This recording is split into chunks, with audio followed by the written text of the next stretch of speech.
Seperti kita tahu dalam bab fikih, perkhilafan ulama itu rahmat. Ya, saya ulang lagi, perkhilafan ulama itu rahmat. Contohnya ya ini, saya ulang lagi ya. Nomor 11 itu. Wasani asyar iku assalamu.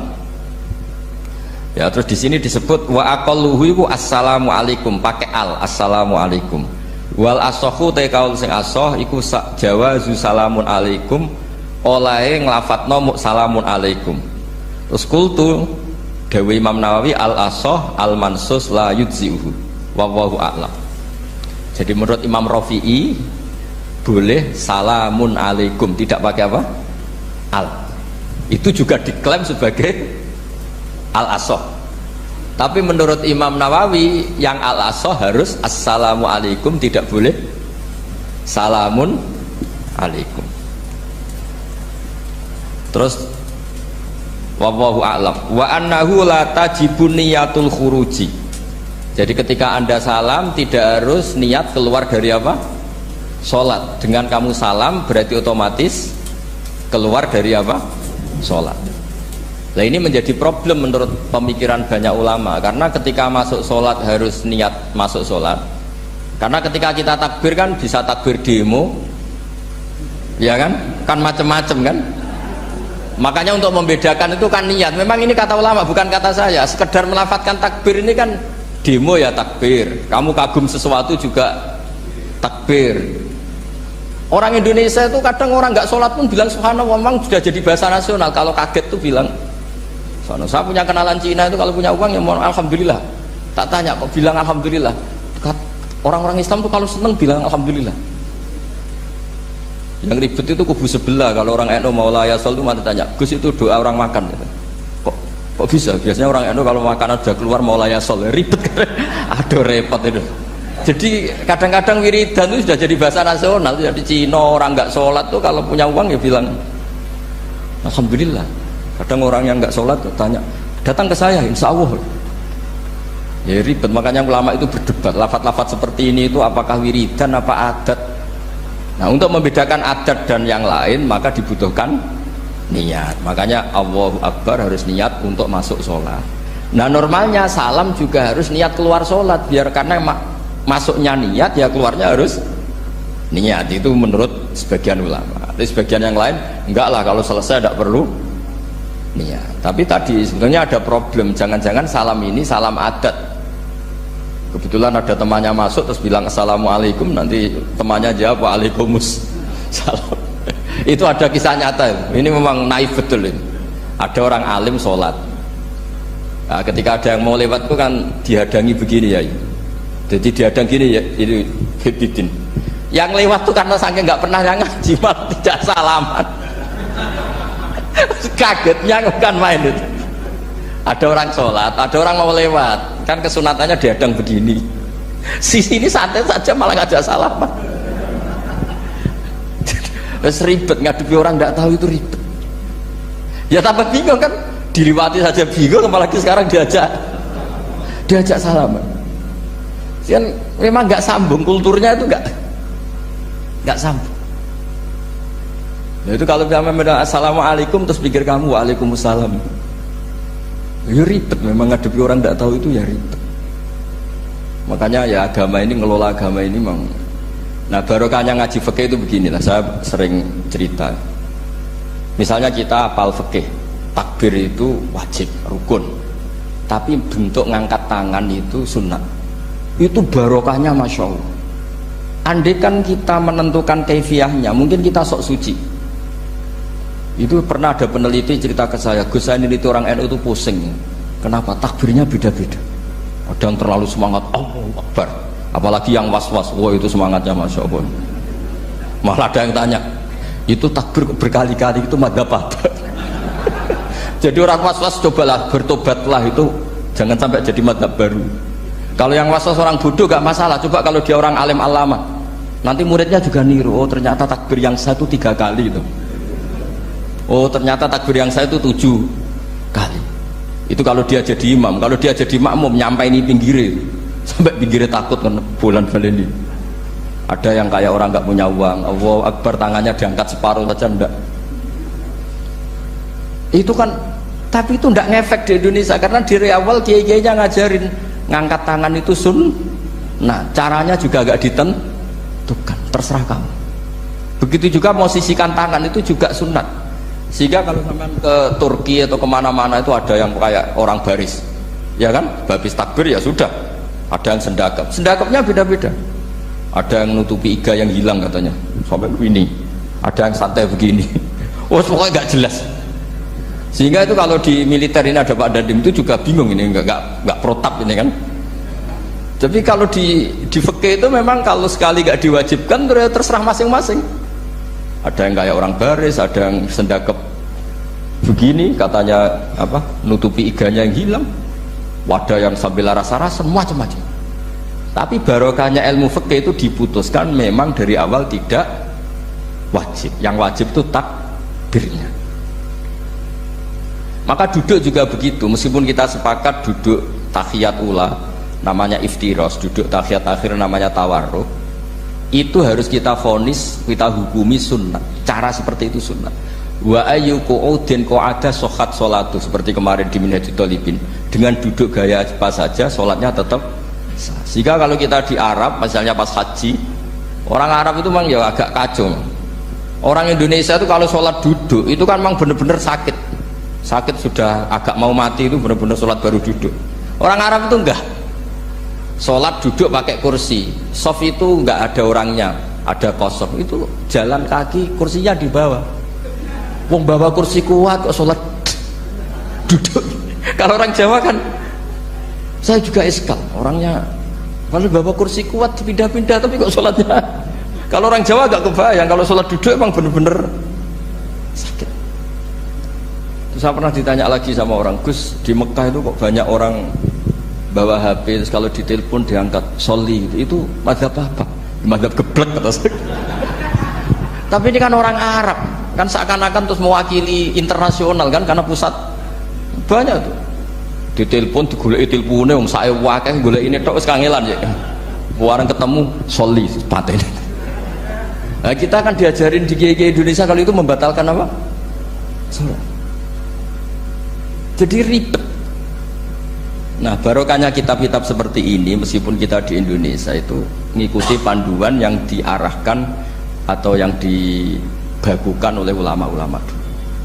Nah, Indonesia itu makanya berkah. Saya sering ketemu ulama Mekah itu kalau muji haji Indonesia luar biasa. Bukan sekedar sopannya, memang cara hajinya itu nyari kaul yang disepakati itu sah. Karena memang dilatih KBIH, dilatih Kemenang, masih dilatih kiai setempat. Meskipun niatnya ya kadang tidak baik. Saya pernah tak tanya, kenapa kamu latihan haji sebegitu? Kalau sholat kok enggak? Sholat gak sah, gak apa-apa, Gus, gak bayar, ini kaji. Oh, ternyata dia itu sholat bedino ratau kursus baik kulon. Bareng apa kaji oleh takok tenan, tak takok. Oh, sholat kira tahu takok, nak kaji kok takok. Nak sholat rasa gak iman, Gus, gak bayar, ini kaji. Wah, sebenarnya kurang ajar kata saya. Jadi ternyata sekarang terkuak. Kenapa orang-orang awam tuh kalau kaji kok semangat belajar? Semangatnya sama dengan sholat apa di bawah haji jauh sholat itu? Berpuluh-puluh tahun sholat tuh dengan gaya yang nggak ada perkembangan. Tapi haji pisan langsung keren. Ternyata karena bayar ya. Apa perlu ditiru? Sholat harus bayar supaya ini supaya. Ya itu alasannya itu. Nak haji rasa berat Gus, apa? Bayar Gus. Nak sholat rasa nggak bayar wae maksudnya. Padahal kalau kita ngikuti as-sholat imaduddin, sholat dengan haji itu afdal mana? Afdal sholat, harusnya lebih serius belajar sholat ketimbang belajar haji. Tapi setahu saya nggak ada kan KBIS ya, kelompok bimbingan ibadah sholat. Jadi ini kritikan saya, semoga didengar ya, cobalah. Padahal ini Raden Asnawi yang dikarangi pesolatan supaya orang itu sholatnya benar, ya sholatnya benar. Ya jadi ngaji fikih seperti ini setidaknya Anda menjadi tidak mudah mengadili orang lain, bahwa sholat itu yang takbir tok yang wajib. Misalnya baca ya Fatihah tok, sehingga kalau ada imam lupa baca surat ya gak apa-apa, memang dari tidak wajib.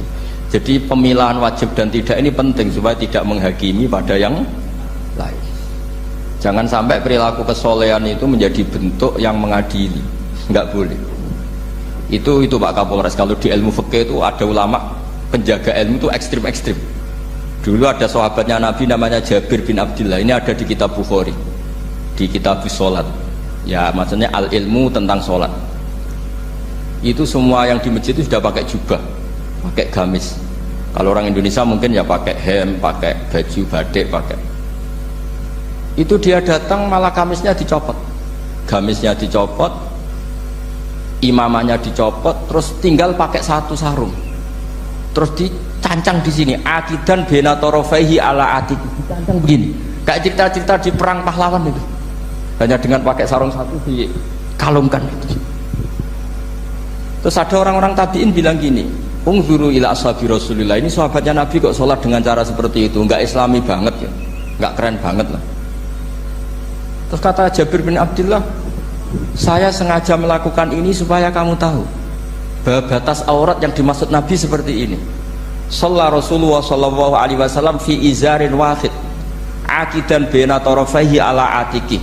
Saya pernah melihat Nabi sholat seperti saya ini. Tapi barokahnya itu akhirnya diketahui kalau batas auratul rajul hanya mabena surah war rukbah. Andai kan tidak ada perilaku Jabir seperti ini, orang akan ngira bahwa syaratnya sholat itu harus pakai jubah, syaratnya sholat harus pakai hem. Akhirnya orang-orang yang kebetulan tidak pakai jubah, tidak pakai hem bingung. Misalnya dia katoan seprapat, pakai kaos, neng tengah hutan, rasa sholat, ngaku ranggo jubah, ribet kan? Artinya apa? Ilmu ini harus dijaga konstitusinya. Barokahnya perilaku Jabir ini orang tahu batas aurat. Jadi yang lainnya itu mukamilah atau kesunatan. Nabi juga seperti itu. Semua sahabat itu tawaf itu musyatan, berjalan. Tapi Nabi sebagai tokoh dan pas itu sehat. Saya ulang lagi, pas itu sehat. Ini hampir semua ulama bilang pas itu Nabi sehat. Nabi malah naik unta. Itu kata Imam Nawawi dalam kitab Masmu', Nabi naik onta itu lebih afdol ketimbang yang jalan. Padahal trennya ibadah kan al-ajul biqadrit ta'at. Karena apa kata Imam Nawawi? Itu menjadi konstitusi ilmu bahwa syarat sahnya tawaf tidak harus jalan. Andai kan Nabi saat itu kok ikut jalan, maka dikira di antara syarat sahnya tawaf harus jalan. Maka kita kebingungan ketika pakai kursi roda karena tidak punya rujukan hukum. Tapi barokahnya Nabi pakai berkendara, orang menjadi tahu, oh itu berjalan itu tidak menjadi syarat sah, berkendara juga boleh. Ya ada juga sahabat yang sengaja omong-omongan, maksudnya tawaf kan kudunya meneng wiridan, tapi ada aja omongan untuk menunjukkan kalau ngomong itu tidak membatalkan tawaf. Sampai seperti itu ulama menjaga konstitusi ilmu. Makanya nyuwun sewu, kayak kita ini yang anaknya tokoh, apalagi ini di sini ada Gus Albab, termasuk ada saya, yang anak-anaknya tokoh itu memang sudah harus mulai biasa lah. Karena dulu kalau soleh kebanget itu yang ngel-ngel orang. Abu Bakar, saya tak cerita, Abu Bakar itu soleh banget, saking solehnya itu ini gak akan ada yang niru, saya yakin. Beliau itu hari pertama diangkat khalifah, hari berikutnya masih dagang di pasar. Singkat cerita ditegur supaya tidak usah dagang, dicukupi negara. Beliau setuju, dapat gaji. Setelah mau meninggal, semua gajinya itu disuruh ganti uang pribadi karena beliau merasa tidak nyaman. Uang mengkhidmati negara kok minta uang, ganti soal uang pribadi, diganti. Nah itu ya tentu tidak wajib, pejabat juga agak minat niru. Nah tapi lucunya apa? Sayyidina Umar ketika Abu Bakar sudah meninggal itu kritiknya lucu. Kamu itu solehnya berlebihan. At taman badat, sing repot sing genti. Nak soleh kok jangan temen-temen.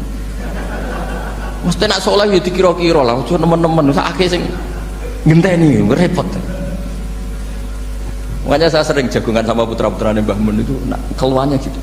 Abai wis alim, ganteng, pengaruhnya gede, terus diterima semua pihak, repot sing gede. Makanya kalau khusnudon nak kiai kok pas-pasan itu mesti wis dianggap strategi lah dengan cara seperti itu. Loh iya loh, kalau misalnya kita hanya Kapolres itu anak kita kan bisa Kapolda. Tapi kalau kita sudah Kapolri itu anaknya juga jadi Kapolda, belum kayak bapaknya kan. Jadi Kapolres belum kayak. Jadi kalau bapaknya hanya Kapolres kan anaknya masih gampang lah, nanti Kapolda sudah ngelangkai kan. Jadi kadang-kadang itu artinya ulama dulu itu hebat cara Makanya kamu jangan kaya-kaya banget, jangan sukses-sukses banget, kasihan anak kamu nanti ini. Kasihan. Makanya saya sebenarnya jadi kiai itu yang ingin bener-bener banget, tapi sakit santriku lah kira-kira. Ini bukan justifikasi, tapi ini cerita saja cerita. Jadi di antara makalahnya Sayyidina Umar yang terkenal itu komentar Abu Bakar tuh at-abta man ba'dak. At-abta ngel-ngel no siro man ing wong ba'daka sausti siro. Kowe iku terlalu bener sing repot aku iku penggantimu. Enggak aku maksa soleh tetep ora koyo Abu Bakar. Maksa soleh nek koyo kowe nek soleh ku kira-kira lah aja nemen-nemen gitu. Dadi penggantinya. Ini cerita ya, jadi saya mohon. Nah, barokahnya itu juga kesolehan yang massal itu diakui oleh ulama. Termasuk begini misalnya nyuwun sewu, Nabi itu menyebut kesolehan itu ya termasuk wa fi buti ahadikum sodako, kowe ngeloni bojomu ya sodako. Ayati ahaduna syahwatahu wa walahu ajrun. Masa urusan gitu dapat pahala ya Rasulullah? Jawab Nabi enteng. Ali salawadu'aha fi haramin akana alaihi wisrun. Kalau dia begitu selain istrinya kan dosa. Ya berarti kalau sama istrinya ibadah. Tidur ya ibadah, kumpul istri ibadah, bercengkrama sama keluarga ibadah. Akhirnya ulama bikin satu hukum yang luar biasa. Di antara hukum yang di kitab usul fikih itu begini, mubah itu udah ada. Itsmamin mubahin illa wa yatahaqqaqu bihi tarku haramim ma. Fa'il zamu minas sukun tarkul qatli wa minas sukut tarkul qadzaf wal ghibah. Sehingga kita ulama misalnya melihat orang kampung sekatokan seperapat neng omah ngomel mbek bojone, mbok ngomel mbek anake, ini luar biasa karena tidak di diskotik, tidak di tempat-tempat yang seperti itu. Ana wong neng omah nglamun rokokan, wis delok tikus liwat misalnya. Lumayan ra delok gambar porno. Itu ada ulama yang berpikir itu karena tidak ada sesuatu yang mubah kamu lakukan kecuali saat itu Anda meninggalkan keharaman. Makanya kata ulama, mubah itu tidak ada. Karena saat melakukan mubah artinya Anda tarkul haram. Wa tarkul haram wajib, berarti fal mubah wajib. Sehingga ulama misalnya sampean turu mulai barisak nanti subuh, hadza taraka zina wa taraka sariqah wa taraka kadza wa kadza. Semoga malaikat pakai usul fikih itu. Kalau malaikat pakai usul fikih itu, kamu tidur habis isya sampai subuh, hadza tarakal ma'asi kasirah. Nah yang ribet kalau malaikatnya bagian khusuk, hadza tarakat tahajud wa tarakal witra wa tarakal itu ribet itu. Nah kita semoga malaikatnya yang percaya pendapat tadi. Jadi ada dua pandangan, ada ulama mengatakan mubah itu tidak ada karena tidak ada orang yang sedang melakukan mubah kecuali saat itu pasti meninggalkan keharaman. Makanya ini sirinya kenapa dulu kiai-kiai top itu sering jagungan. Orang tahu semua lah, Mbah Zubair sering jagungan, dulu Mbah Tur yang sering jagungan di depan Masjid Menoro. Karena ingin mensuasanakan bahwa untuk menikmati hidup itu tidak harus dengan keharaman. Jagungan mbek konco ya seneng, gejul-gejulkan mbek konco ya seneng. Ini anggap saja perlawanan terhadap supaya tidak nikmati maksiat. Wa qutbu hadzal al-istidzad bil mubahat, kata Imam Ghazali. Inti beragama ini adalah nikmati sesuatu yang dihalalkan oleh Allah Subhanahu. Coba ketika orang lain bisa nikmat kalau harus ke tempat-tempat maksiat, kamu cukup nikmat ketemu konco gejol-gejolukan zaman mondok podo melarate, terus diterusno saiki yo jek melarat atau cocokan melarat itu kan keren loh. Keren. Sisi tok diusir mertuane, sisi tok diusir IP ini terus cocokan. Ndak kowe piye Kang, gak apa-apa sabar kabeh kodok kodar wae yo Kang. Wah itu ibadah yang luar biasa. Mergo ridho sama kodok kodar, dia tidak perlu cari nyuwun sewu hiburan yang maksiat. Nah, saya berharap ulama-ulama Indonesia itu mengikuti jejak ulama dulu. Ulama dulu itu kalau ibadah itu ya seperti itu. Jadi jangan hanya melihat ini semalaman kok tidur, tidak witir, tidak tahajud. Oke, dia memang nggak afdol, nggak sempurna lah, macam kiai pas-pasan naik kan. Tapi ya jangan lihat tarokal witro wa tarokat tahajud, tapi kamu juga harus lihat tarokal dahab ila nikla wa tarokat dahab ila mahalil mak. Siapa boyo sekali-kali muji orang susahnya apa sih? Suudzon itu dikurangi, sekali-kali muji orang lah. Jadi kalau ada orang tidur hada tarokal maasi, alhamdulillah, meskipun ya rada damu sidik tarokal maasi wa tarokat toat, ya sudahlah nggak apa-apa lah. Tapi nah di sini terus kualitas. Nah dengan cara itu Anda bisa membaca Quran secara fasih. Wa min ayatihi manamukum billaili wan nahar. Lu kenapa sekedar tidur kok dianggap wa min ayati? Di mana-mana ayat itu kan hal-hal yang luar. Ini tentang tidur saja kok dianggap ayat. Itu bisa dimaknai keren kalau Anda pakai kaidah usul fikih, yaitu dengan tidur berarti Anda meninggalkan sekian maksiat. Sehingga disebut wa min ayatihi manamukum bil laili wan nahar. Nah, saya berharap konstitusi seperti ini jalan terus. Biasa baca ya, sampai salam selesai. Wa akmaluhu assalamualaikum warahmatullahi marroten yaminan wasimalan multafitan fil ula hatta yura khadduhul aiman. Tapi itu hanya akmal ya, jadi ukuran paling sempurna kalau salam itu melengak ke kanan sampai dengan pengandaian ini bisa dilihat dari belakang. Tapi tetap saja itu ukuran apa? Akmal, tidak menjadi syarat sah. Jadi ya sampai melengak gini sampai kira-kira terlihat dari apa? Belakang. Tapi ukuran itu tetap akmal hatta yura khadduhul aiman. Wa fisaniyah satruse alisar terus nawian assalam alaman an yamini wa yasari minal malaikati. Dia meniatkan salam itu kepada orang-orang di sisi kanannya mulai malaikat dan manusia dan jin. Wayan wil imamu assalama alal muqtadin wahum arrodda alaih wahum yanwauna napa arrodda alaih. Jadi wahum yanwuna arrodda alaih. Jadi imam niat salam untuk makmum, makmum niat membalas salamnya apa? Imam. Tapi itu saya ulang lagi hanya akmal. Terus asal isya asar tartibul akan kama dzakarna. Jadi pentingnya, jadi jangan kira terus ngaji kalau wasunanuhu wa akmaluhu tidak penting. Itu penting sekali. Barokahnya status akmal dan sunnah ini, kita tidak mudah menvonis orang lain karena kita tahu ibadah itu hanya berstatus sunnah. Coba kalau nggak ada ketentuan itu, kita akan mudah menyalahkan orang. Salam kok orang melengak belas itu sholatnya sah atau orang? Padahal dari awal melengak itu statusnya hanya sunnah. Kemudian untuk penutup supaya ini clear ya, saya pernah baca di Syarah Bukhari yaitu Fathul Bari, Nabi itu kalau setelah salam itu mukbilan biwajihi alal hadirin. Jadi Nabi langsung menghadap ke timur, andikan Indonesia menghadap langsung ke timur. Tapi uniknya para syurahul Bukhari itu menganggap itu tidak satu sunnah yang tidak jadi satu sunnah yang permanen. Tapi kata para syurahul hadis, siapapun boleh melakukan gerakan yang bisa memaklumatkan kalau sholat itu selesai. Saya ulang lagi ya, jadi Nabi menghadap ke timur kalau di konteks Indonesia itu sebagai bentuk maklumat, ini loh sholat saya sudah. Karena takutnya apa? Orang yang dari jarak 2 kilo 3 kilo ingin makmum sama Nabi, andai kan Nabi tidak menghadap ke timur, tetap posisi seperti sholat menghadap ke kiblat, maka orang dari luar mengira Nabi fi sholatin. Ya, Nabi masih dalam. Bahayanya apa? Kalau orang ini langsung takbir usolli fardhu zuhri misalnya makmuman, ternyata Nabi sudah sholat, berarti sholatnya nggak sah. Kenapa? Irtibatus sholat atau robtus sholat biman huwa laisa fi sholatin. Dia menggantungkan sholat dengan orang yang sudah tidak, dan itu bahaya sekali. Masa kamu sholat makmum sama orang yang sudah tidak?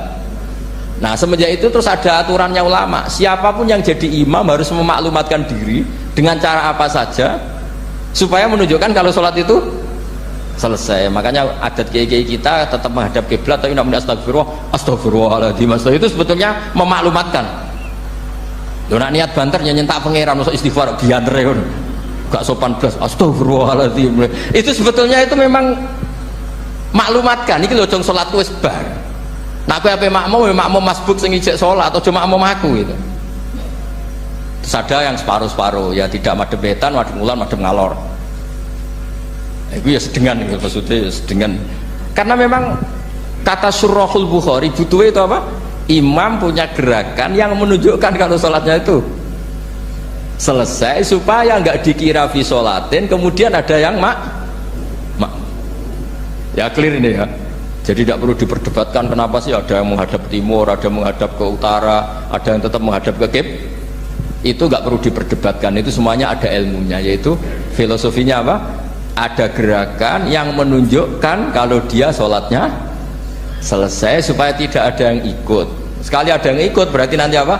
Robtus sholati biman laisa fi sholatin, yaitu menggantungkan sholat dia dengan orang yang hakikatnya sudah ada. Jadi di antara mukjizat Quran itu kamalul bayinah. Kalau memberi penjelasan itu sempurna. Sehingga ulama mengatakan imanul muqallid, imannya orang-orang yang asal ikut kiai, asal ikut guru, asal ikut buku, itu mukhtalaf alaih. Bahkan saya sendiri cenderung mengatakan iman itu tidak diterima.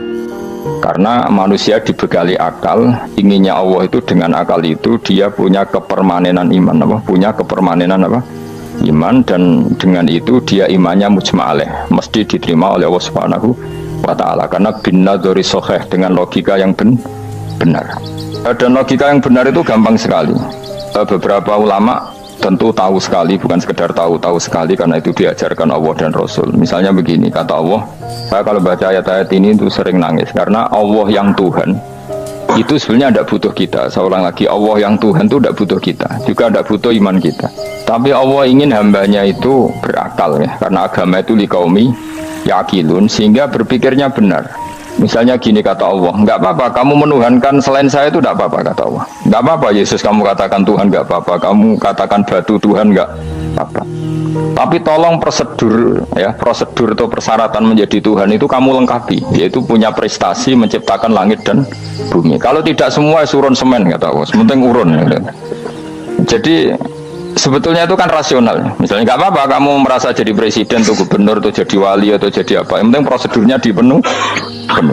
Itu kayak apa Allah baiknya pada kita. Sehingga saya berkali-kali, makanya menurut saya orang alim itu wajib memaklumatkan kalau dirinya alim, supaya jelas aturan mainnya.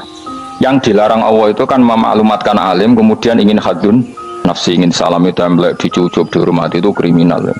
Itu orang alim gendeng, sudah gendeng sekali. Karena khasnya orang alim itu tentu cari ridhonya Allah, bukan ridhol khalqi, bukan ridhonya apa? Makhluk itu lah ada siapa-siapa. Dan kita harus baku seperti itu. Kenapa kalau orang alim nggak memaklumatkan kealimannya itu dikatakan salah? Karena fungsi orang alim adalah membawa bayinat, membawa ayat-ayat Allah, bukan kepentingan pribadi. Makanya Rasulullah nanti duka ngendikan idza zuharatil fitanu wal bid'u falyudhiril alim ilmahu wa illa fa'alaihi la'natullah wal malaikati wan nasi ajmain. Jika zaman akhir banyak bid'ah, banyak kebodohan, maka orang alim wajib menampakkan kealimannya. Jika tidak, maka dia mal'un, dilaknati langit dan bumi. Karena sebetulnya logika tentang Tuhan itu gampang sekali. Saya ulang lagi ya. Saya punya sekian contoh betapa tauhid itu mudah. Jadi kalau ada orang bilang ikhlas itu angel, Gus, ya dia sendiri goblok karena nggak tahu logika nopo. Ikhlas itu justru gampang. Misalnya kamu ngamal demi manusia itu umurnya hanya berapa coba? Kan pasti mati. Lalu kalau dia mati tidak berkutik, bagaimana Anda bersandar sama seseorang yang mati dan tidak berkutik? Sama-sama bersandar sama zat sing al-hayyul qayyum, sama zat yang abadi. Kamu latih terus akal kamu. Misalnya saya punya jamaah banyak, mereka itu kan nggak jelas surganya. Kok harap-harap syafaatnya piye? Soalnya jamaahku mlebu neraka kabeh. Kan nggak mungkin nyafaati saya. Atau mereka mlebu swarga kabeh, wis do sibuk kelon mbek widadari. Mungkin ya ndak ngurusi saya. Jadi dua kemungkinan itu sama-sama ndak ngurusi saya. Mlebu neraka ya rasa nyafaati, nek mlebu swarga do sibuk napa? Mulane widadari karena trauma di bocah elek melarat macam-macam. Sehingga kiainya saja wis ora takok Gus Baneng ndi sesuatu takok wis ribet dhewe no. Nah, tentu saya juga sibuk sowan pangeran sudah itu makom saya sudah sibuk sowan pangeran wis kowe pesta seks sing kula sowan pangeran. Wa swargame ayate pokoke inna ansa'na gunna napa insa'a faja'alna gunna abkaro bar kelon dadi perawan neh berarti keloni serepot. Kula insyaallah melok daftar sing fa'ama in kana minal muqarrabin farohu warihan. Jadi surganya muqarrabin itu enggak ada sifatnya. Di situ enggak dibakas bidadari makan-makan enggak, tapi farohu warihan. Satu surga yang sifatnya rohani. Karena enggak bisa disifati. Tapi saya daftar di situ ya hanya beberapa jam, baru itu agak bungkon. Sawangane kok karo rasane wong ayu juga keberatan. Ya tapi saya tentu punya dua kelas, punya kartu premium dan ekonomi. Saya enggak tertarik lah daftar yang premium dok, nanti repot apa. Saya itu sering nangis kalau baca ayat seperti ini. Bagaimana Allah yang Tuhan kemudian enggak butuh apa-apa, tapi Allah saking baiknya itu membuat tatanan logika kita. Saya tidak akan bosan-bosan sampai sowan Allah. Bahkan andaikan saya masuk surga dengan faham ini, saya milih faham ini. Karena faham ini itu menguntungkan agama, li'ilai kalimatillah. Sementara masuk surga itu hadun nafsi. Banyak ulama mengatakan, kenapa anda tidak ingin mati? Padahal anda mati masuk surga. Katanya, saya takut kehilangan momen sujud. Karena sujud adalah hak Allah. Sementara surga itu hakun nafsi. Keinginan saya. Tentu saya mendahulukan hak Allah ala hakin nafsi. Itu makam-makam yang, dan itu nggak bisa kamu copy paste. Orang yang pada kelasnya akan merasakan seperti itu. Dan kamu tidak perlu minat, malah paham. Jadi sudah dengar saja, apa? Dengar saja. Begini misalnya, saya berkali-kali bilang, kenapa ulama dulu? Saya ini kan di Sarang juga ngajar tauhid. Dulu saya ngajar kubrul yakiniyat di beberapa madrasah, termasuk di Sidogiri saya juga ngajar tauhid. Di sini saya ngajar tafsir, tapi yang saya titikkan juga tauhid. Begini, saya hidup di dunia ini terutama saya memang ingin menerangkan tauhid sebagaimana Allah menerangkan. Begini ya, Jubair bin Mut'im, saya tidak bosan-bosan cerita ini. Jubair bin Mut'im itu termasuk dahiyatul Arab, cerdas-cerdasnya orang Arab. Dia ditunjuk sebagai negosiator untuk membebaskan Asra Badrin, tawanan perang Badar yang kalah dan ditawan Rasulullah dan para sahabat. Kemudian harus ditebus dengan uang. Oke, disepakati. Terus singkat cerita Jubair bin Mut'im itu datang ke Madinah. Dulu karena tidak ada hotel, tidak ada penginapan, ya memang nginepnya orang musyrik itu di masjid. Ya sehingga itu lazim saja. Kamu tidak usah jadi liberal kemudian bilang musyrik boleh di masjid, ya tidak perlu seperti itu. Kamu juga tidak perlu goblok mengatakan nggak ada ceritanya orang musyrik ngidam di masjid, karena ya ada tarikhnya seperti itu. Jadi tidak perlu goblok, ya nggak perlu liberal. Paham ya? Kalau kamu bilang wah, nangono wong musyrik oleh nginep di masjid, kamu liberal. Padahal konteksnya dulu memang nggak ada hotel. Tapi kalau bilang nggak sama sekali juga goblok, karena sejarahnya pernah ada. Milih di goblok apa liberal? Apa milih jelas? Nggak milih aja, ngaco aja. 01 apa 02 apa 00. Milih mana? Goblok, liberal, nggak milih.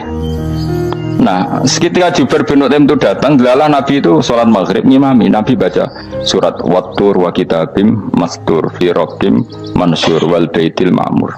Kemudian di pertengahan surat At-Tur itu kan ada ayat yang menurut saya itu sangat bagus. Sehingga di kamar saya, di rumah saya itu tak figur ayat itu. Bahwa kita harus dilatih berpikir. Kata Allah memulai argumentasinya, am khuliqu min ghairi syai'in. Apakah kejadian alam raya ini seisinya tentu diciptakan tanpa sebab? Misalnya begini, alam raya ini kata orang nihilisme atau komunis atau orang-orang paham nihilisme, itu kan dimulai dari ketiadaan. Logika ini kan goblok sekali. Berarti kalau alam ini kadung wujud, kamu kan tahu kan langit bumi sekarang kan wujud. Ya, langit bumi sekarang kan jelas wujud. Berarti logikanya adalah al-adamu yakhluqu makhlukon, sesuatu yang enggak ada menciptakan sesuatu yang itu kan aneh. Di mana-mana al-adam ketiadaan itu tidak mungkin yakhluqu syai'an atau yu'athiru syai'an. Di mana-mana ketiadaan itu tidak mungkin mengefekti sesuatu yang ada. Wong kamu sebut tidak ada itu berarti tidak mungkin bisa berbuat apa-apa karena namanya tidak ada. Sekarang alam raya ini dimulai dari ketiadaan, terus kamu simpulkan sesuatu yang enggak ada menciptakan yang ada. Itu gendeng apa enggak? Oh ya gendeng sarap kan. Orang usah dipatahin wong gendeng wis barno mau mati dewi. Jadi makanya Quran menanyakan mereka, am khuliqu min ghairi syai'in. Apa alam yang kadung wujud ini kemudian disebabkan oleh sesuatu yang tidak ada? Lalu kalau sesuatu yang ada pasti diwujudkan oleh yang ada. Nah, karena yang ada ini pencipta harus berstatus super. Nah, super ini oleh ulama disebut wajibil wujud. Maka Allah bersifat super, wujud yang paling prima, yang kausa prima. Karena pencipta tentu kelasnya harus di atas yang diciptakan. Makanya disebut ulama dulu menyebut Allah itu apa? Wajibil wujud. Karena pencipta tentu lebih dahulu, maka harus disifati awal atau qadim, apa? Awal atau qadim. Kayak apa Allah mendidik kita? Am khuliqu min ghairi syai'in. Terus Allah bilang gini, ya gak apa-apa, yang menciptakan gak saya, gak apa-apa kata Allah. Tapi amhumul khaliqun, kamu saja yang menciptakan, gak apa-apa. Tapi syaratnya kalian juga harus merasa pernah ikut menciptakan langit bumi. Am khalaqus samawati wal ardh. Jadi gak apa-apa kamu merasa Tuhan, gak apa-apa. Yang penting kamu merasa ikut nembok langit, ikut ngecor apa? Langit. Jadi pokoknya ikut bikin. Terus kata Allah bala yukinun, kamu tak suruh merasa menciptakan langit bumi, kamu juga gak merasa iya. Memang ya mereka merasa enggak kan. Akhirnya Jubair bin Mut'im saking gak kuatnya. Am khalaqus samawati wal ardh bala yukinun am indahum khuzun. Sama Allah dibombardir seperti itu. Dia datangi Rasulullah, ya Muhammad, logika itu tidak meninggalkan akal saya. Matarok tali akli nasian. Akal saya habis Muhammad. Saya iman saja. Saya tidak cukup punya logika untuk melawan argumentasi ayat yang kamu baca. Saya iman saja. Terus iman. Makanya kalau ada logika nihilisme bahwa sebelum alam ini adalah ketiadaan, lalu pertanyaannya bagaimana mungkin ketiadaan menciptakan yang ada? Di mana-mana ketiadaan itu la yu'atsiru syai'an wa la yakhluqu syai'an. Jenenge wae tiada. Tiada itu ya enggak ada fungsinya, ya enggak ada efeknya, enggak ada prestasinya. Ya semuanya namanya enggak ada ya enggak ada. Nah, ini penting saya utarakan. Terus di sini Allah mengulang lagi, enggak apa-apa yang lainnya kamu katakan Tuhan jadi mitra saya enggak apa-apa. Tapi tolong kata Allah, aruni madza khalaqu minal ardi, tunjukkan ke kami prestasi dia ikut bikin bumi. Kita tahu misalnya Yesus, Isa lahir di bumi. Bumi sama Yesus dulu mana? Dulu bumi, dia lahirnya di bumi. Lalu dia melata di bumi, jalan-jalan. Kemudian dia mengatakan ini bumi Tuhannya saya. Jadi bumi kok enak, dhisik aku sih. Tua aku sih, bodoh-bodoh pangeran aku dong. Lebih apa? Tua. Jadi Allah itu gampang sekali. Nah sekarang orang iman itu kuwaco semua. Makanya ndak wali-wali. Imane mbek Allah taklid, jaluke aneh-aneh, njuk bojo ayu sugih jabatan. Bela Allah secara hujah aja nggak pernah, sudah minta. Makanya kita ini hidup di zaman yang saraf masal. Lho kalau njaluk pengiran akeh-akeh kuwi izin, coba kamu bela Tuhan tuh pernah bela apa? Bela Tuhan tuh gampang dengan argumentasi al-hujjah yang supaya agama ini tamkin fil ard, bener-bener mapan dalam logika.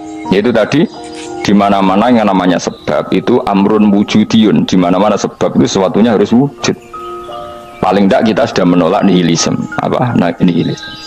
Lah wujud, karena wujud awal harus berstatus prima. Lah prima itu dalam bahasa ulama disebut wajibil wujud. Makanya ulama dulu ngelatih kita itu pertama, Allah itu siapa? Zat sing wajibil wujud. Itu satu filosofi yang luar biasa. Nah, kemudian setelah itu ada setan-setan kecil yang nganggur, yang iseng. Nah itu nggak usah kamu perhatikan. Tinggal delok TV, ngopi, terus tinggal nyate kelata. Enggak saya tamak pingsan deh. Syukur-syukur stres deh. Dugaan saya setan saya gue pingsan, kurang gizi. Karena memang setelah itu setan goda gini. Lalu sebelum Allah jangan-jangan ada wujud yang lain. Lalu Allah sendiri awal mulanya gimana? Kata Nabi, jika ada pertanyaan seperti itu kamu harus berhenti. Tinggal delok TV atau tinggal delok dangdutan. Ya kalau kepeksa rapopo, kelasem ae. Saya ada menghalalkan tapi kan sudah kamu lakukan. Karena itu lebih baik ketimbang pertanyaan filsafat. Banyak orang yang dulu sholat ketika sekolah filsafat tidak sholat. Alasannya sampai menemukan jati diri itu Tuhan.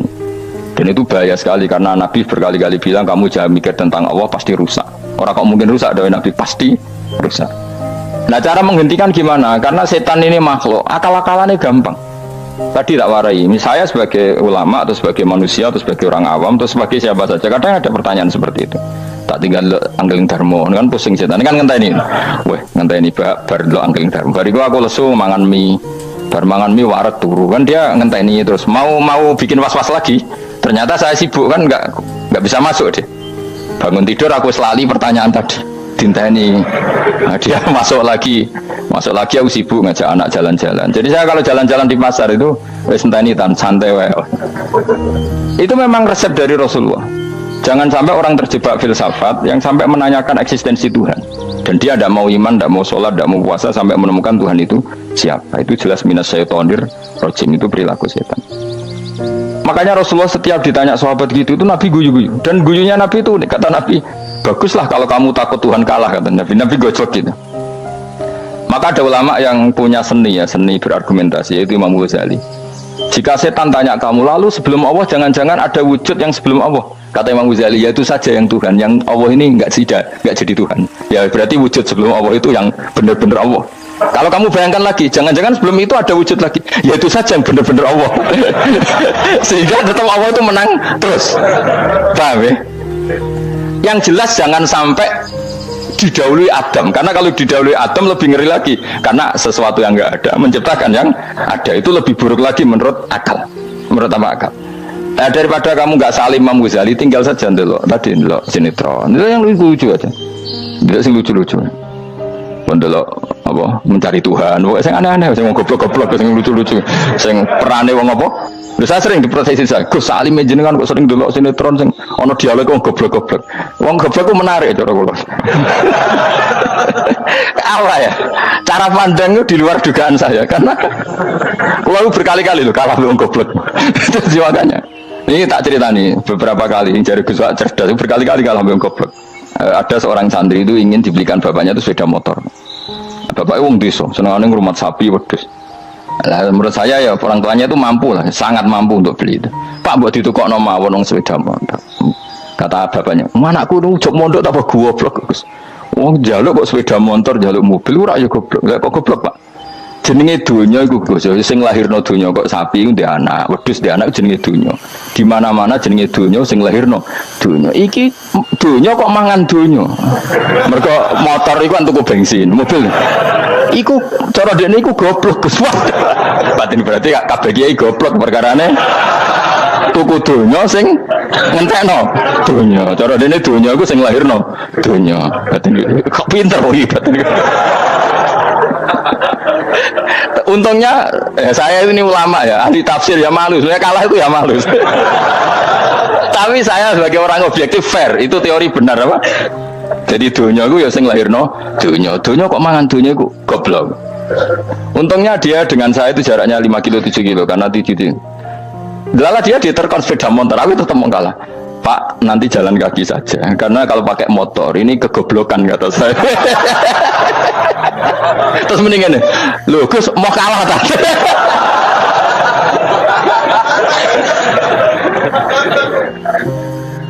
Wah kacau. Singkat cerita dia bersikeras, nggak mau beliin sepeda motor anaknya karena di mana-mana dunia gue sing lahirno dunia, nggak boleh dunia kok mangan. Ini satu kegoblokan yang agak ilmiah tadi. Nah, Imam Asy'ari juga ngalami hal yang sama. Imam Asy'ari itu punya, kita kalau ahli sunnah kan 2 partai ya. Ya, dalam ahli sunnah itu hanya ada 2 partai juga. Kalau nggak Asy'ari ya Maturidi. Ya, dan sama-sama alim.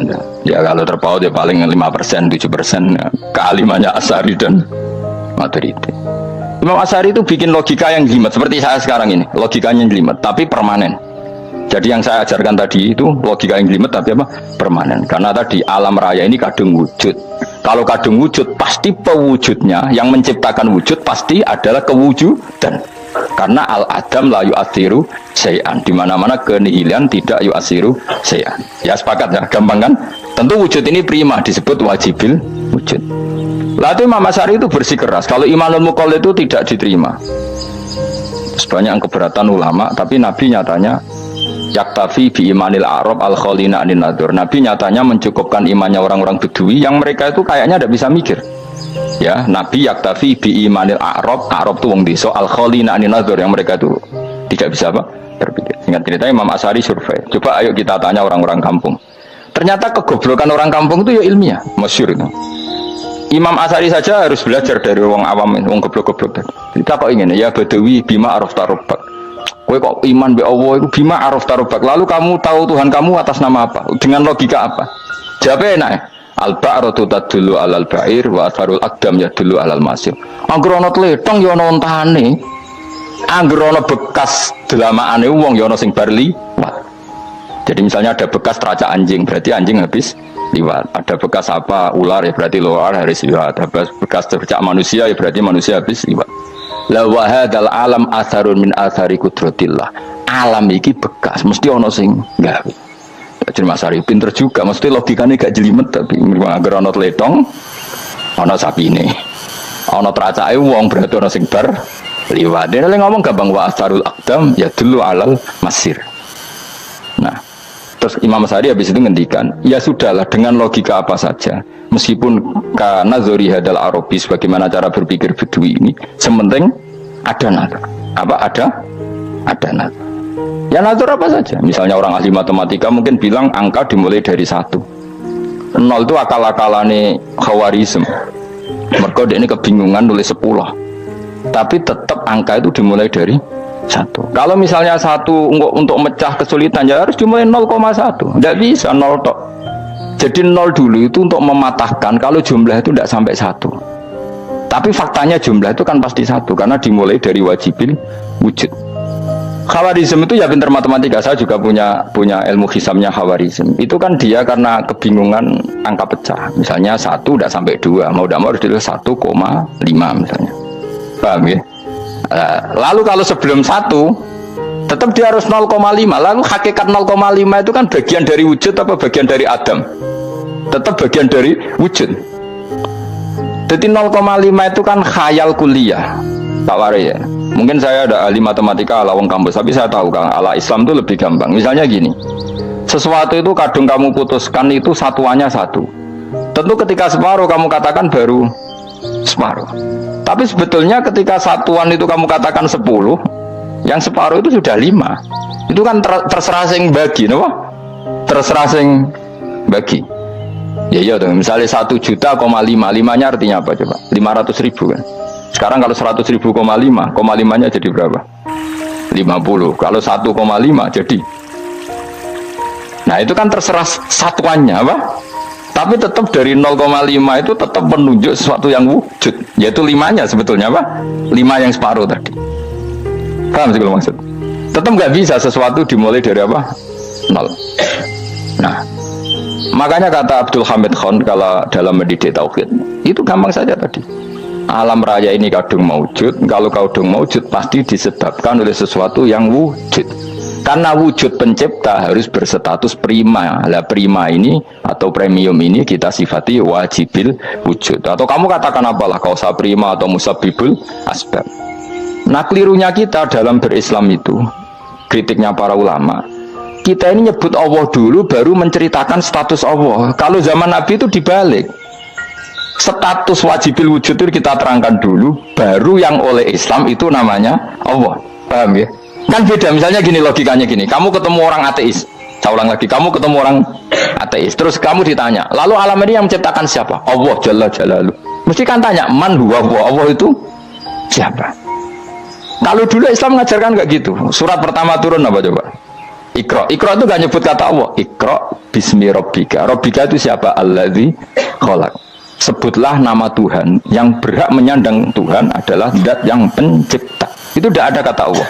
Di surat Mudatsir, surat kedua, ya ayyuhal mudatsir kum fa'anzir wa rabbaka fakabbir. Bukan Allah fakabbir, wa rabbaka fakabbir. Sehingga cara berpikir gini dibalik.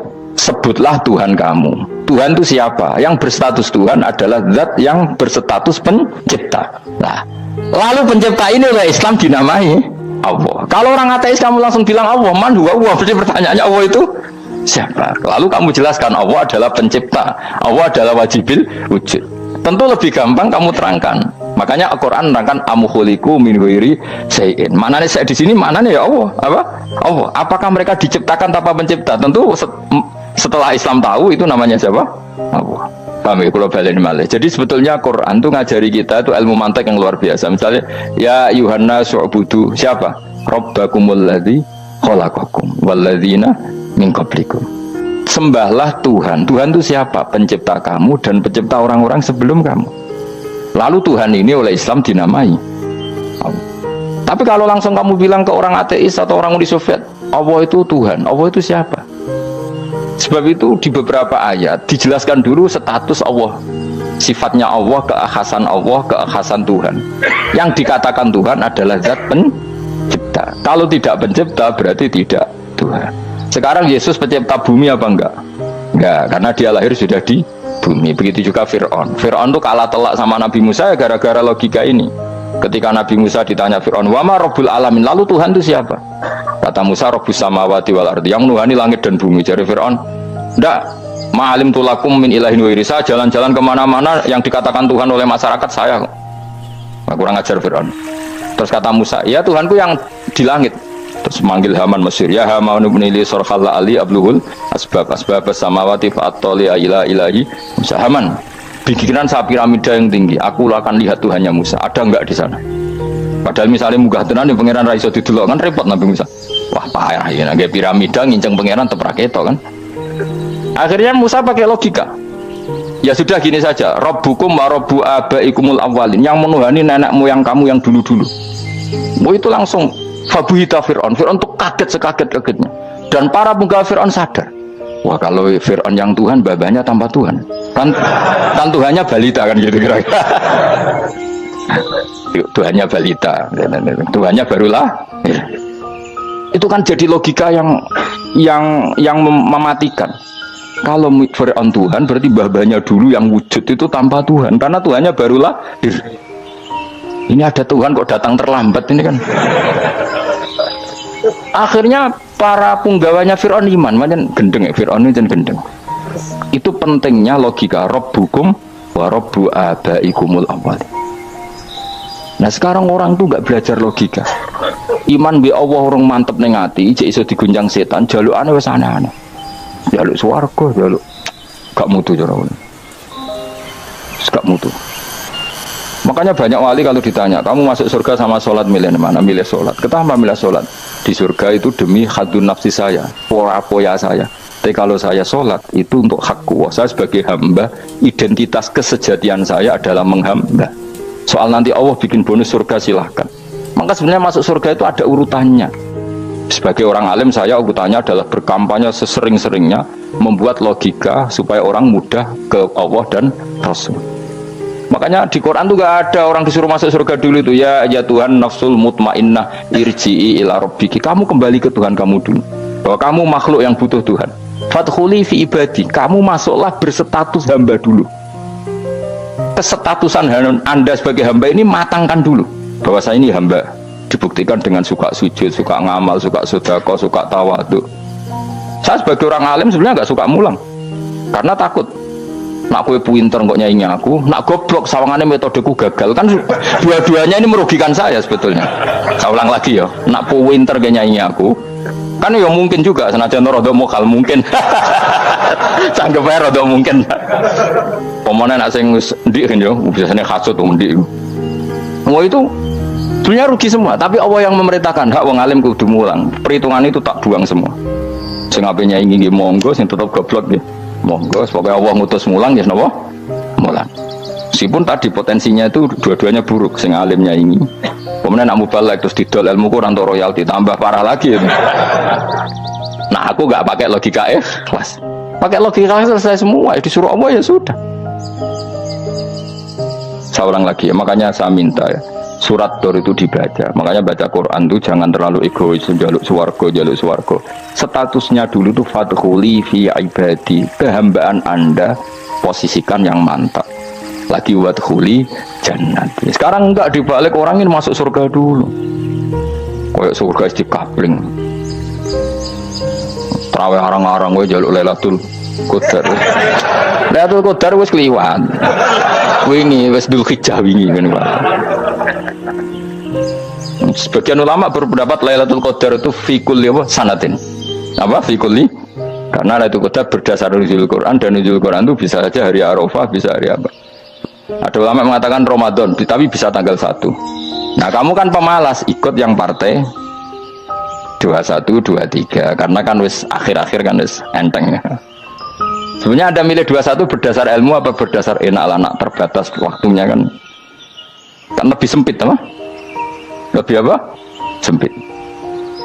Ya saya ulang lagi ya. Jadi Allah kalau ngajarkan hujah itu gampang sekali ya. Tadi amkhuliku min ghairi syai'in. Enggak apa-apa saya ada Tuhan kata Allah. Tapi kamu harus punya logika. Alam raya ini diciptakan tanpa pencipta.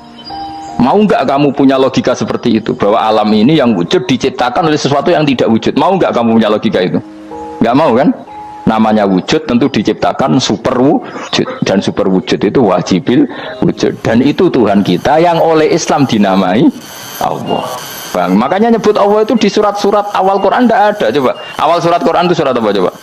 Iqra kan? Iqra itu ada enggak kata Allah? Enggak ada. Iqra bismi rabbika. Rabbika itu siapa? Allazi khalaq. Surat Mudaththir sama, ya ayyuhal mudaththir qum fa'anzir wa rabbaka fakabbir. Ya sudah seperti itu. Ya ayyuhan nasu ubudu rabbakum. Rabbakum itu siapa? Allazi khalaqakum. Nah, kita ini keliru metode. Pemene wong tukang wiridan Allah, tapi ora roh Allah ku sing sapa ora.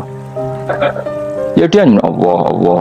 Dia nyifati Allah mau sing ngekei swarga, sing ngekei duwe, sing ngekei widadari. Jadi Allah disifati sesuai selera yang menguntungkan dia. Bahwa Allah ini yang ngampuni saya, kemudian saya masuk surga, kemudian ngeloni widadari. Makanya kalau dia jadi wali tak demo. Tak laporkan MK. Solo. Karena ini wali pecundang. Bagaimana mungkin calon wali pikirannya khadun nafsi? Kalau ulama agak gitu, mendikan Allah itu zat paling penting di dunia. Maka akan saya maklumatkan di dunia bahwa orang kembali ke Allah. Caranya gimana? Akan saya kenalkan Allah lewat logika. Caranya apa? Kita sifati wajibil wujud. Kita sifati rabbukum wa rabbu abaikumul awalin. Dengan sifat-sifat yang semuanya mengarah ke dikjayaan Allah Subhanahu wa ta'ala. Itu jenenge kowe bener-bener ulama. Itu disebut balwa ayatum bayinatun fi suduril ladzina utul ilm. Makanya ulama itu orang yang luar biasa sampai disebut innama yakhshawaha min ibadil ulama. Ahli ibadah itu rapati wedi pangeran. Masuk wiridan istighfar nangis itu rapati wedi pangeran, gayane tok nangis. Karena sebenarnya dia nangis wedi rambu swarga. Rambu swarga gak iso ngloni. Dari itu aja orientasinya itu. Makanya bener Kanjeng Nabi nak gojlok orang alim satu itu lebih utama dibanding 1000 ahli ibadah. Bahkan Nabi pernah ngendikan sangat ekstrim. Fadlul alim alal abid ka fadli ala adnakum, kata Nabi. Keutamaan orang alim dibanding ahli ibadah itu sebagaimana kelas saya, kata Nabi, dibanding kelas terendah kalian. Padahal Nabi dengan Abu Bakar saja jaraknya sangat jauh. Itu kata Nabi, fadlul alim alal abid ka fadli ala adnakum.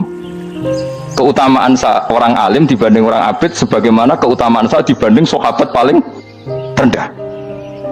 Karena tadi abid itu ada oportunisnya. Tapi kamu jangan benci abid loh. Karena kamu ya orang alim, orang abid. Saya saja yang ngeritik. Saya yang tanggung jawab di depan Allah. Orang abid itu kadang kan wiridan nganti nangis. Pikirannya apa coba? Wis rasakno mungkin apa wiridan pikiran aja. Di sepuro dosane. Terus apa kan? Mlebu swarga. Terus apa kene swarga? Aku takok. Aku takok ayo sing ape mlebu swarga apa kegiatan? Rencana pertama ya, Om. Terus gak usah munafik, biasa wae. Mau inna ansa'na guna insya ayo kalau harus jujur kok apik jujur. Bandingan kalau orang alim. Orang alim itu ketika nyebut Allah itu iri ya Allah. Kenapa di dunia ini ada makhluk lain yang menandingi engkau? Saya tidak ridho. Kenapa di dunia ini ada syarik orang yang dimitrakan seperti engkau? Maka orang-orang alim ini ingin memaklumatkan bahwa la syarika lak labbaika wa huma lak baiklah syarika lak innal hamda wa ni'mata laka wal mulka la syarika lak. Sehingga para nabi itu memaklumatkan itu, engkau saja yang Tuhan ya Allah, semua nikmat dari engkau, semua kepemilikan ini milik engkau, la syarika lak labbaik. Dimaklumatkan ke dunia. Innal hamda wa ni'mat itu dimaklumatkan. Enggak ada kepikiran mereka masuk surga. Karena mereka ingin memaklumatkan bahwa Allah ini yang Tuhan. Sama tak cerita ini Nabi Ibrahim dari Khalilur Rahman, rumang samu kakan wiridan kok ya kowe ndak. Wiridannya Nabi Ibrahim sama sampean mungkin banyak sampean. Karena sampean banyak kepentingan tadi. Wali-wali dulu kalau wiridan itu tidak sebanyak sampean, ndak. Tak jamin ndak. Pokoknya mau colelo yang 10.000 ndak biasa wiridannya. Tapi khosyahnya sama Allah luar biasa. Pertama Nabi Ibrahim diangkat jadi khullah. Khullah itu ya Khalilur Rahman itu. Itu dia wiridannya gini. Ya Allah, innahu la yahzununi alla ara ahadan fil ghairi ya'buduka ghairi. Alla ara ahadan fil ardi ya'buduka ghairi. Sama siapa hafal ini? Memang saya hafalkan. Ya Allah, saya ini susah sekali. Kenapa zat sepenting engkau kemudian yang menyembah engkau hanya saya? Ini tidak fair. Makhluk yang enggak penting saja punya umat. Makhluk-makhluk yang enggak penting aja jadi pusat perhatian, misalnya artis atau presiden atau gubernur atau tokoh semuanya jadi presiden, padahal semuanya itu makhluk yang enggak sepenting engkau. Ini zat yang sepenting engkau, kemudian yang tahu kalau engkau penting hanya saya, ini tidak fair. Nangis dan nangis ini tidak fair. Innahu la yahzununi alla ara ahadan fil ardi ya'buduka ghairi. Saya ini susah Gusti, susah sesusahnya. Zat sepenting engkau, kemudian yang tahu kalau engkau penting itu hanya saya. Wah, ini tidak fair. Loh, coba kalau orang mencintai sesuatu kan gitu. Misalnya kita bojo ayu, kemudian wong liya kabeh darane elek, mangkel ora? Mangkel gak? Kamu beli Alphard. Kamu kira itu mobil mewah. Kemudian orang nyejajarkan podo mek keri, mangkel gak? Semua kenikmatan tuh kita nikmat karena itu diakui ya enggak? Wes gunane apa kaya di Alphard gawe ning Gunung Kidul. Terus wong darani ngono iku podo mek keri ya mek kijangke mangkel ora kira-kira. Enggak penting mewahnya, ini tetap butuhnya pengakuan. Coba misalnya kamu jadi presiden, hidup di dunia orang sufi, sing darane wong penting wong soleh, ahli sujud, ora kaku ati ke teko di Barnos. Karena itu hormati situ hanya orang apa soleh. Kaku ati gak? Mau kaku hati kan. Atau kowe dadi artis top teko ning daerah Gunung Kidul wong desa-desa terus diundang lek.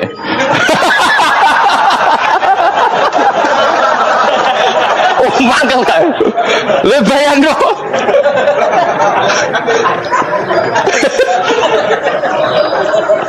Oh, kamu menteri top, menteri BUMN, barang dolan itu iso diundang le. Matus walang le ngono. Oh, semua kan.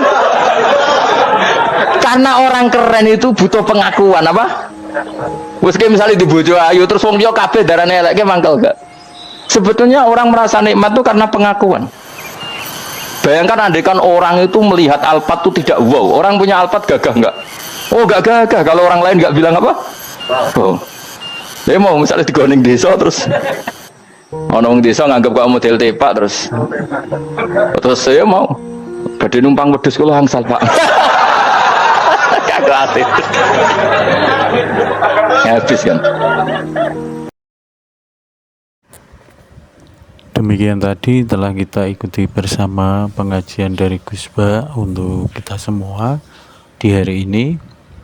Semoga ngaji kita kali ini bisa bermanfaat, bisa barokah bagi kita semua yang hadir di sini. Ilmu agama yang telah kita dapat hari ini juga semoga bisa kita tularkan kepada orang lain yang belum bisa mengikuti pengajian seperti kita yang ada di sini.